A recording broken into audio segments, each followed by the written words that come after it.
अस्सलाम वालेकुम नाजरीन, एक नौजवान लड़का एक जंगल में अपने ही हाथ की बनी हुई तीर कमान से खेल रहा था।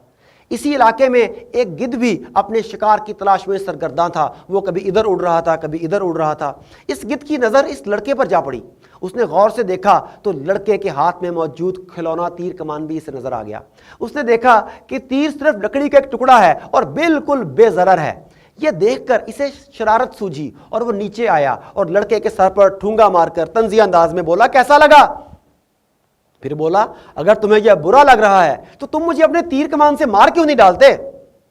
लड़के ने इसकी जानिब कई मर्तबा तीर चलाया, लेकिन तीर इतना हल्का था कि इस शरारती गिद्ध तक पहुंच ही नहीं पा रहा था, जबकि गिद्ध की शरारतें और गुस्ताखियां अरूज पर थीं। थक हार कर लड़का एक सूखे पेड़ के नीचे बैठ गया। इस पेड़ की टुंड-मुंड शाखों पर गिद्ध भी आकर बैठ गया और फतहमंदी के एहसास से चिल्लाने और नारे लगाने लगा। इसका तकब्बुर और गरूर यहां तक आन पहुंचा कि उसने अपने चंद पुराने पर उखाड़े और लड़के के सर पर फेंक कर बोला कि ऐ नाकारा और शिकस्त खुर्दा इंसान, ये पर रख ले, ये हमेशा तुझे तेरी नाकामियों और शिकस्त की याद दिलाते रहेंगे। लेकिन वो लड़का वो कमाल का लड़का था। उसने अभी तक ज़हनी तौर पर शिकस्त तस्लीम नहीं की थी।